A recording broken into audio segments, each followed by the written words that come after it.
മനാഫ്ഖാന്റെ കോടികളെ വീട് കാണാനാണ് നമ്മൾ പോകണ്ടിട്ടാ. അതും പുതിയതായിട്ട് ഉണ്ടാക്കുന്ന വീട്. സെയിൽ ടാക്സ്, ഇൻകം ടാക്സ് ഒക്കെ വരും. ഞാൻ ചില സ്ഥലത്ത് പോയേക്കല്ലേ, വീട്ടില് ഉമ്മമാർക്ക് ബെഡ്റൂം എന്താക്കും പറഞ്ഞു കഴിഞ്ഞാല് ഏതെങ്കിലും ഒരു ചെരുവില് മൂലക്ക് അങ്ങനെ കുറെ ആൾക്കാര് ഇത് നിങ്ങളതിൽ പറയണമെന്ന് വിചാരിച്ചു. എനിക്കത് ഭയങ്കര വിഷമമുള്ള. ഹായ് ഫ്രണ്ട്സ്, അസ്സലാമു അലൈക്കും. ഇപ്പോൾ നിങ്ങൾ ഈ ഇത് കണ്ടതുപോലെ തന്നെ കൂൾ ഗ്രേപ്പ് എന്നൊരു യൂട്യൂബറും STK എന്നൊരു യൂട്യൂബറും മനാഫിനെ കാണാൻ പോയിട്ടുണ്ടായിരുന്നു. അപ്പോൾ അദ്ദേഹത്തിൻ്റെ വീടും കാര്യങ്ങളും എല്ലാം കാണിക്കുന്നുണ്ട്. അപ്പോൾ പല യൂട്യൂബേഴ്സും ഇൻസ്റ്റാഗ്രാമിൽ അതുപോലെ തന്നെ കൊട്ടാരം അത് ഇതെന്നൊക്കെ പറഞ്ഞിട്ടുള്ള അതൊക്കെ കണ്ടിട്ടുണ്ടായിരുന്നു. ഇപ്പോൾ ഈ ഇതെന്ന് കിട്ടിയതിന് ശേഷമാണ് കൊട്ടാരം വെക്കുന്നത്, അങ്ങനെയാണ് ഇങ്ങനെയാണെന്നൊക്കെ പറഞ്ഞിട്ട് പല വീഡിയോസുകളും പല തെറ്റിദ്ധരിപ്പിക്കുന്ന വീഡിയോസുകളൊക്കെ കണ്ടതാണ്. അതുപോലെ തന്നെ അദ്ദേഹം 7 വർഷത്തോളമായി ആ വീട് വെക്കാൻ തുടങ്ങിയിട്ട് അങ്ങനെയുള്ള കാര്യങ്ങളൊക്കെയാണ് പറയുന്നത്. അപ്പോൾ ഇവർ രണ്ടുപേരും പോയ സമയത്ത് എടുത്ത കുറച്ച് ക്ലിപ്പുകളാണ് ഞാനിപ്പോൾ ഫസ്റ്റ് കാണിച്ചത്. വീടും കൂടെ നമുക്കൊന്ന് കണ്ടിട്ട് വരാം, ഒന്ന് കണ്ടു നോക്കൂ. ഉണ്ടാക്കേണ്ട വീടാണിത്. ആ വീട് നിങ്ങൾക്ക് കാണണോ? നിങ്ങൾ എൻ്റെ ഒപ്പം പേര്. മനാഫ്ഖാന്റെ ലൈഫ് സ്റ്റൈൽ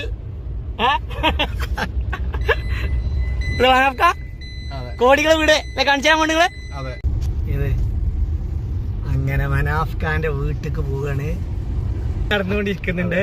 ആരും കാണാൻ ഇതുവരെ കണ്ടില്ല വീട് ഇതുവരെ ആരും കണ്ടിട്ടില്ല കേട്ടോ. ഇതാണ് നമ്മളെ മനാഫ്ഖാന്റെ വീട്. കൊട്ടാരം ഇൻസ്റ്റാഗ്രാമിലൊക്കെ ഓടുന്ന മനാഫ്ഖാന്റെ പെരയാണിത്. പണി നടന്നുകൊണ്ടിരിക്കുന്ന പെര അല്ലേ മനാഫ്ഖാൻ? നിങ്ങളെ കൊട്ടാരല്ലേ? 7 കൊല്ലായി അല്ലേ? ആവശ്യം എങ്ങനെ എന്താ പറയാ, മാറാനുള്ള അർജന്റില്ല. അപ്പൊ ഇതാണ് നമ്മളെ മനാഫ്ഖാന്റെ കൊട്ടാരം. ഇതിന്റെ തൊട്ടടുത്ത് തന്നെ ഒരു കുളമൊക്കെ ഉണ്ട് അല്ലേ മനാഫ്ഖാൻ? അരുവി.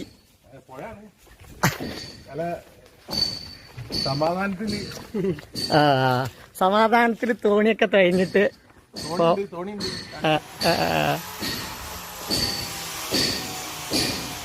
വേണ്ട. ഇതാണ് നമ്മളെ മനാഫ്ഖാന്റെ വീടുത്താ. എത്ര വർഷമായി മനാഫ്ഖാൻ പണിയെടുക്കിട്ട്? 7 കൊല്ലായി.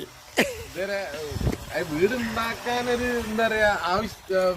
മറ്റേ തറവാട്ടിലാരില്ല, ഞാനും അനിയനേ ഉള്ളൂ. അങ്ങനെ ലേഖായി ഇവിടെ കുറച്ചേരം ആരെയും നിർബന്ധിക്കും. അപ്പൊ എന്തെങ്കിലും കുറച്ച് പണിയെടുക്കും, ഇനി നിർത്തിയേക്കും. ഇപ്പൊ എന്റെ ആശാരിമാർക്ക് വേറെ പണിയില്ലാത്ത ആശാരിമാരെ കൊണ്ട് പണി എടുപ്പിക്കുക. പൊതുവെ ആൾക്കാർക്ക് ഇന്റെ ഇൻസ്റ്റാഗ്രാമിൽ ഇന്റെ ഒരു കൊട്ടാരം ഓടുണ്ട്. അതായത് luxury life style, Manaf life style അല്ലേ? ഞാൻ വളരെ സിമ്പിൾ ആണ്. അതിന് അങ്ങനത്തെ ലൈഫൊന്നും ആവശ്യമില്ല. ഇട്ട ഷർട്ട് ഇതിപ്പോ ഈ ഷർട്ട് കണ്ട് മടുത്തിണ്ടാവും എല്ലാവർക്കും. അധിക ആർഭാട ജീവിതം ഇഷ്ടല്ല. ഇങ്ങനെയൊക്കെ വാഹനപ്രാന്തുണ്ട്, വേറെ ഒന്നുമില്ല.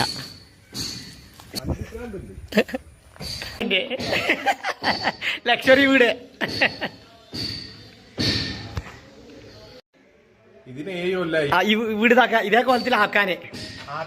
ഞാനൊന്ന് പൈസ എടുത്തേക്കും. ചിലപ്പോ വേറെ എന്തെങ്കിലും ഒരു ആർക്കെങ്കിലും അത്യാവശ്യം വരുമ്പോ അതെടുത്ത് വീണ്ടും കൊടുക്കും. അങ്ങനെ കംപ്ലീറ്റ് ചെയ്യാൻ പറ്റാത്ത ആണ് സത്യം അല്ലേ? അങ്ങനാണ് ഇതുവരെ കംപ്ലീറ്റ് ചെയ്യാൻ കഴിയാൻ. എന്തെങ്കിലും കൂടി ഇട്ടു, അപ്പോഴത്തേക്കും വേറെ ആർക്കെങ്കിലും അത്യാവശ്യം വരും. 7 വർഷമായിട്ട് വീട് ഇതേപോലെയാണ്. ശരിക്കും പറഞ്ഞാല് പണി തീരാത്ത വീടാണ് മനാഫ്ഖാന്റെ അല്ലേ? അല്ലെങ്കിൽ ബിസിനസ്സുകാരെന്ന് വെച്ചാല് കുറച്ച് കഴിയുമ്പോ ബിസിനസ് കൂടി ഉഷാറാക്കാൻ വേണ്ടിട്ട് വീട് പണിയാടെ നിർത്തിയിട്ട് ബാക്കി പരിപാടികളൊക്കെ തുടങ്ങും. അപ്പൊ വീട് പണിയാണുണ്ടാവും. ഇനിയും ബിസിനസ്സിൽ കുറച്ച് കഴിയുമ്പോ കുറച്ച് പൈസ ഇങ്ങനെ ആയി വരുമ്പോ ഒരു മനംമാറ്റം എപ്പോഴും ഉണ്ടാവും. അപ്പൊ നല്ല സുഖ ഇവിടുന്ന് ഇങ്ങനെ നോക്കിയാൽ കാണാനൊക്കെ അല്ലേ? മനാഫ്ഖാന്റെ വീടിന്റെ മുകളിൽ നിങ്ങളിങ്ങനെ നോക്കുന്ന വ്യൂ ആണ് കണ്ടിട്ടോ. മനാഫ്ഖാന്റെ വീട് എന്ന് പറയുമ്പോഴേ ഇത് 10 സെന്റിലുള്ള വീടാണ് കേട്ടോ. 10 സെന്റിൽ ഒതുങ്ങിയിട്ടാണ് മനാഫ്ഖ ഈ വീട് വെക്കുന്നത്. 10 സെന്റിൽ ഈ വീടും സ്ഥലവും ഉൾപ്പെടെയാണ്. ഇപ്പോൾ മനസ്സിലായില്ലെങ്കിൽ കൊട്ടാരം എത്ര എങ്ങനത്തെ കൊട്ടാരക്കാരെന്ന്? 10-10.5 സെന്റ് അല്ലേ? എത്ര ബെഡ്റൂമാ? 4 ബെഡ്റൂം. എത്ര സ്ക്വയർ ഫീറ്റാ? 2000 2000 സ്ക്വയർ ഫീറ്റ് അല്ലേ? ഇല്ല മനാഫ്ക ഇത് ലിവിങ് റൂം അല്ല, ഇവിടെ ലിവിങ് ഇല്ല, ഇത് ബെഡ്റൂമാ, ഇതൊരു ബെഡ്റൂമാണ് കേട്ടോ മനാഫ്ഖാന്റെ. പിന്നെ ഇവിടെ ചില ആൾക്കാര് ഞാൻ ചില സ്ഥലത്ത് പോയൊക്കെയുണ്ട്, വീട്ടില് ഉമ്മമാർക്ക് ബെഡ്റൂം എന്താക്കും പറഞ്ഞു കഴിഞ്ഞാല് ഏതെങ്കിലും ഒരു ചെരുവില് മൂലൊക്കെ അങ്ങനെ കുറെ ആൾക്കാര് ഇത് നിങ്ങളതിൽ പറയണമെന്ന് വിചാരിച്ചു.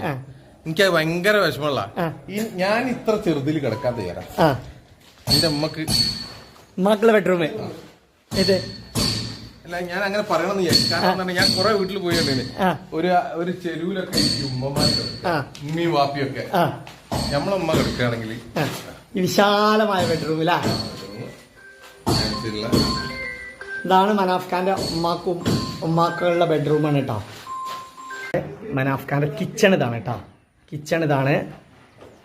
അപ്പോൾ നിങ്ങൾ കണ്ടല്ലോ മനാഫിൻ്റെ വീടിൻ്റെ അവസ്ഥ ഇപ്പോൾ ഇതാണ്. ഒരു പണിയും കഴിഞ്ഞിട്ടില്ല. ഇനിയും നമുക്ക് കാണുമ്പോൾ തന്നെ മനസ്സിലാകും ഒരുപാട് പണി അതിനകത്ത് ഉണ്ട്. ഇനിയും 1 വർഷം അല്ലെങ്കിൽ 2 വർഷത്തോളം ചെയ്താൽ മാത്രമേ അതിൻ്റെ പണിയെല്ലാം പൂർണ്ണമായിട്ടും കഴിയുള്ളൂ. അതുപോലെ തന്നെ മനാഫിന് ഉമ്മയോടുള്ള സ്നേഹം കണ്ടോ. ഞാൻ ചെറിയ റൂമിലാണെങ്കിലും ഉമ്മാനെ ഈ വലിയ റൂമിൽ കടത്താൻ ഞാൻ ആഗ്രഹിക്കുന്നു. എല്ലാവരുടെയും കണ്ടിട്ടുണ്ട് ഉമ്മമാർക്ക് മാത്രം ഒരു ചെറിയൊരു റൂം, അല്ലെങ്കിൽ ഉമ്മാക്കും ഉപ്പാക്കും കൂടി ഒരു ചെറിയൊരു ഇത്, അല്ലെങ്കിൽ അവർക്ക് കിടക്കാൻ പോലും പറ്റാത്ത കട്ടിൽ ഇങ്ങനെയൊക്കെ കൊടുത്തിട്ടാണ് അവരെ കിടത്തുന്നത്. അപ്പോൾ അതിനൊക്കെ ഇതായിട്ട് ഞാൻ എൻ്റെ ഉമ്മാക്കാണ് ഏറ്റവും വിശാലമായിട്ടുള്ളൊരു റൂം കൊടുക്കുന്നത് എന്ന് പറയുന്നുണ്ട്. അതിൽ തന്നെ മനസ്സിലാകാം, എന്താ പറയുക, അതിൽ നിന്ന് തന്നെ നമുക്ക് മനസ്സിലാകാം മനാഫിന് ഉമ്മാനോടുള്ള ആ ഒരു സ്നേഹവും ബഹുമാനവും. ഉമ്മാനോടൊന്ന് മാത്രമല്ല എല്ലാ സഹജീവികളെയും സ്നേഹിക്കാൻ മാത്രം അറിയുന്ന ഒരു മനസ്സിന് ഉടമയാണ് മനാഫ് എന്ന് പറയുന്ന വ്യക്തി. എന്തായാലും അദ്ദേഹത്തിൻ്റെ വീട് പണി എത്രയും പെട്ടെന്ന് പൂർത്തിയാവട്ടെ. ഇപ്പം നിങ്ങൾ കുറേ പേര് പറയുന്നുണ്ട് കൊട്ടാരത്തിൻ്റെ ഫോട്ടോകളും പല രീതിയിലുള്ള വീഡിയോസൊക്കെ എടുത്ത് വെച്ചിട്ട് ഇതാണ് മനാഫിൻ്റെ വീട്, അതാണ് ഞങ്ങൾ പോയി കണ്ടു, ഇങ്ങനെയാണ് അങ്ങനെയാണെന്നൊക്കെ പറഞ്ഞിട്ട് തെറ്റായിട്ടുള്ള പ്രചരണം ആരും പ്രചരിപ്പിക്കരുത്. ശരിയായിട്ടുള്ള കാര്യങ്ങൾ മാത്രം പറയുക. നമ്മൾ എന്ത് റീച്ചിന് വേണ്ടിയിട്ടാണെങ്കിലും ഇങ്ങനെയുള്ള തെണ്ടിത്തരങ്ങൾ ചെയ്യുന്നതിനോട് എനിക്ക് യോജിപ്പില്ല.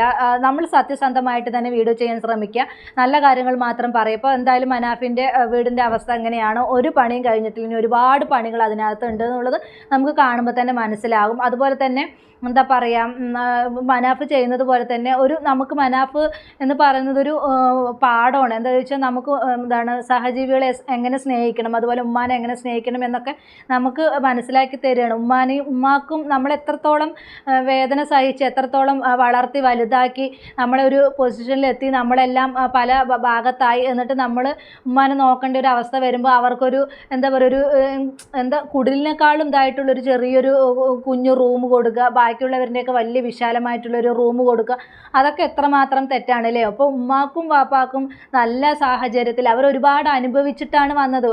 അപ്പോൾ പറയുകയാണെങ്കിൽ എന്താ പറയുക, നമ്മുടെയും കൂടെ ഒരു സൗകര്യങ്ങളോ ഒന്നും ഇല്ലാതെയാണ് നമ്മുടെ ഉമ്മമാരുടെയൊക്കെ കാലഘട്ടം എന്ന് പറയുന്നത്, ഉമ്മാൻ്റെ ഉപ്പാൻ്റെയൊക്കെ കാലഘട്ടം എന്ന് പറയുന്നത് അവർ ഒരുപാട് അനുഭവിച്ചിട്ടാണ് അവർ വരുന്നത്. അപ്പോൾ നമ്മുടെ വീട്ടിൽ കൊണ്ടുവന്ന് നമ്മളും നോക്കുന്ന സമയത്ത് അവർക്ക് വീണ്ടും അങ്ങനെയുള്ളൊരു സാഹചര്യം കൊടുക്കാതെ അവർക്ക് നല്ലൊരു അറ്റ്മോസ്ഫിയർ കൊടുക്കുക, അവർക്ക് നല്ല രീതിയിൽ നല്ല സന്തോഷം നല്ല സന്തോഷങ്ങൾ കൊടുത്ത് അവരെ ഇതാക്കുക.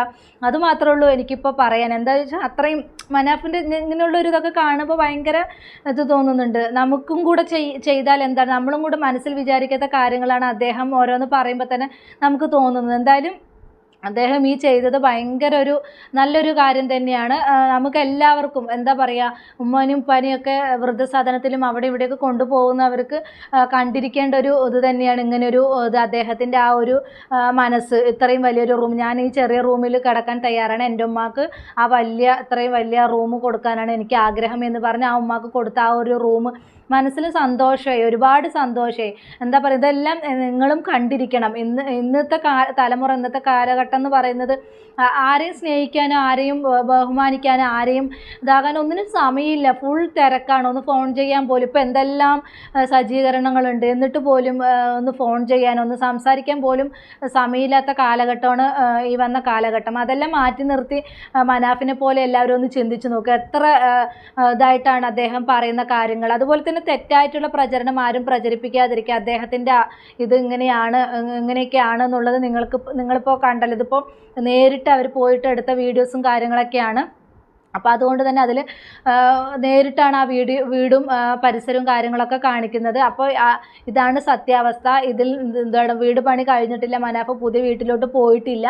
ഇതാണപ്പോൾ അവിടുത്തെ സത്യാവസ്ഥയും ഇതൊക്കെ എന്നുള്ളത് നിങ്ങൾ മനസ്സിലാക്കുക. തെറ്റായിട്ടുള്ള പ്രചരണം ഇനിയെങ്കിലും പ്രചരിപ്പിക്കാതിരിക്കുക. ഇതാണ് ഇപ്പോൾ എന്താണ് നിലവിലുള്ള മനാഫിൻ്റെ വീട് കാര്യങ്ങളൊക്കെ മനാഫും അവരെല്ലാവരും യൂട്യൂബേഴ്സും ആ 2 യൂട്യൂബേഴ്സും കാണിക്കുന്നുണ്ട്. അപ്പോൾ ഇതാണ് മനാഫിൻ്റെ ഇപ്പോഴത്തെ വീടിൻ്റെ രൂപം. അപ്പോൾ നിങ്ങൾക്ക് പല വീഡിയോസുകൾ ഞാൻ കണ്ടിട്ടുണ്ടായിരുന്നു. അപ്പോൾ ഈ ഒരു വീഡിയോ കറക്റ്റായിട്ട് കണ്ടതുകൊണ്ടാണ് ഞാൻ ഈ ഒരു വീഡിയോ നിങ്ങളുടെ മുമ്പിലേക്ക് എത്തിക്കാമെന്ന് വിചാരിച്ചത്. അപ്പോൾ മനാഫിൻ്റെ കൊട്ടാരം എന്നൊക്കെ പറഞ്ഞിട്ട് പല യൂട്യൂബേഴ്സും പല ഇൻസ്റ്റാഗ്രാമിലും ഒക്കെ ഞാനിങ്ങനെ കണ്ടിട്ടുണ്ടായിരുന്നു. അതുകൊണ്ട് മാത്രമാണ് ഞാനിപ്പോൾ ഈ ഒരു വീഡിയോ ആയിട്ട് നിങ്ങളുടെ മുമ്പിലേക്ക് വന്നത്. അപ്പോൾ ഇത്രയുള്ള എൻ്റെ ടോപ്പിക്. പുതിയൊരു ടോപ്പിക്കുമായി നമുക്ക് വീണ്ടും കാണാം.